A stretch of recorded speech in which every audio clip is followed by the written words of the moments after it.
Na, džiaugiamės, kad jau pagaliau baigėsi, sakykime, pasiruošimo laikotarpis ir laukiam to startų pirmos lygos. Laukia ne tik mes, bet ir žaidėjai. Truputėlį yra jauduliukas, jaučiasi tai, bet normalus procesas. Laukia rimtas varžovas, kuris deklaruoja šiais metais aukštus tikslus. Žaidėme su jais kontrolinės rungtynės. Šiek tiek žinom šitą varžovą, biškį analizavom video. Susikūrėm rungtynių planą, ką mes turėtume padaryti tos rungtynėse. Ir manau, jei mano vaikinai išeis į aikštę pasitikėdami savimi, su dideliu pozityvu, energija, grįšim su taškais. Tai prieš sezoną startą jaučiamės gana pasiruošę, nors ir draugiškose varžybose nelabai nusisekė čia. Kiek čia žaidėm? 6 draugiškas varžybas, tai rezultatai parodo, atrodo, kad nesam dar gal susilipdžius komandą, nežinau, bet viduj komandos atrodo viskas normaliai, tai tikimės, kad penktadienį sezono starto pradėsim kaip vienas kumštis ir pradėsim su 3 taškais turbūt.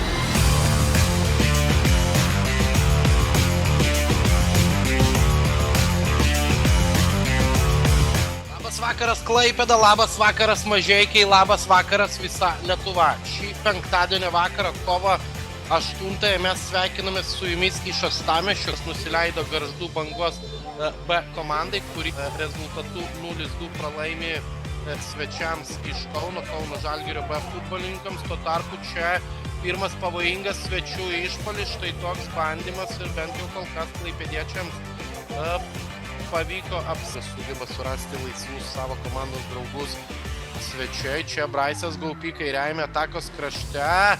Štai toks idėjas ir pasižiūrėsime, ar pavyks dabar surasti komandos draugus įvartį. Štai taip.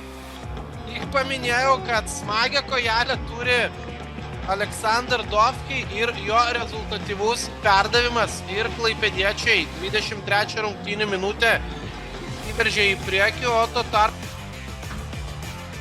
O čia pavojingas svečių ekipos išpuolis. 16 numeris su kamuoliu baudos aikšteliai, na kiek uždelsė čia prasmugiuoti. Štai toks bandymas. Dešiniajame atakos krašte ir Vaskesas čia puikiai tvarkosi su 2 žaidėjais. Perdavimas į baudos aikštelę, galimybė.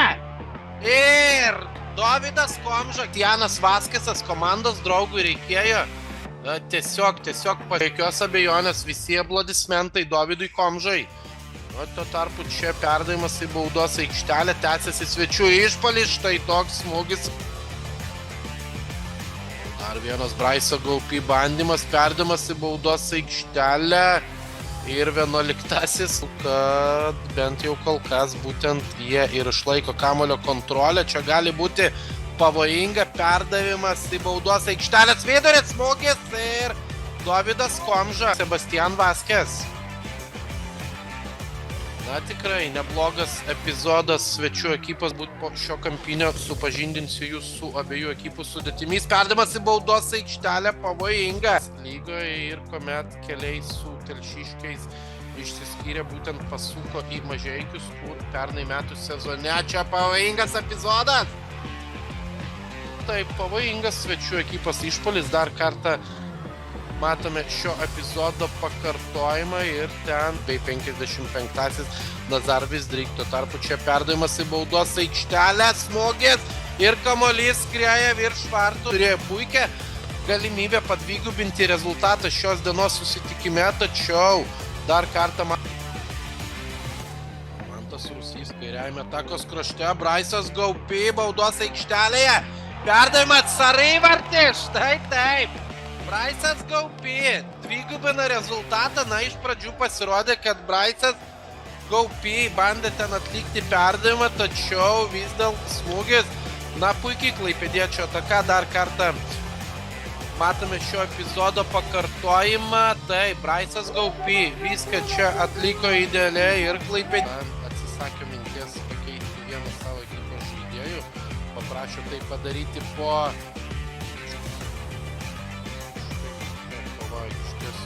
Mantas Rusys, štai toks jo perdavimas Braisui Gaupy.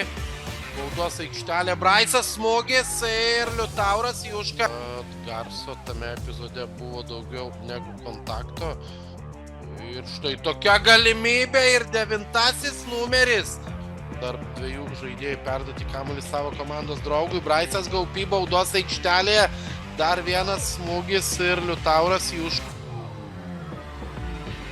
Dar viena galimybė klaipėdiečių. Martynas Vėlyvis ieško komandos draugų. Štai toks smūgis ir Liutauras Juška. Taigi Klaipėdos Neptūnas rezultatu 2-0 rodo savo pranašumą prieš Mažeikių Atmosferą.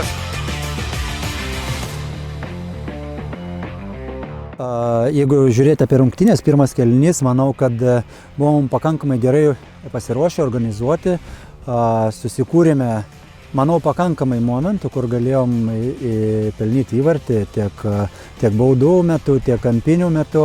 Aš manau, pakankamai sukūrėm, kur galėjom pakreipti rungtynės galbūt kitą linkmę, bet vis tiek jautėsi, kad varžovas turi daugiau patirties tokių rungtynių ir, kaip matėme, pasidarėme baudą ir tos baudos metu sužaidėm, galėjom geriau sužaisti ir varžovas pelnė įvartį. Daugiau tam pirmam kėliny, sakykime, nepasimetėm, patiko, kad išlaikėm tą pačią energiją, tą patį rungtynių planą. Tai tiek apie pirmą kėlinį. Antram kėlinį pasijautė Neptūnas, pasidarė keitimus, jų keitimai dar įnešė gyvumo. Aišku, mūsų jau slėgė vieno įvarčio deficitas, to pasiekoje, sakykime, pradėjom galbūt perskubėti ir klysti ir varžovų lyderis, tas Gobė, jeigu neklystu, tai individualiais veiksmais nusprendė rungtynės. O toliau rungtynės, vertinčiau taip, kad pozityviai, mano vaikinai šiai dienai tikrai atidavė visas jėgas, kovėsi nuo pirmos iki paskutinių minučių ir tiesiog manau, kad patirties toka dabar. O šiaip viską vertinu pozityviai, neturiu niekam priekaištų ir jeigu mes toliau taip dirbsime, truputėlį galbūt reikėtų sėkmės ir aš manau viskas bus gerai. Tiesiog, būna krikštų, tai šiandien toks, vėliau viskas bus gerai. Tiesiog reikia pasitikėti savim ir eiti į priekį. Tai to ir palinkėsiu savo komandai.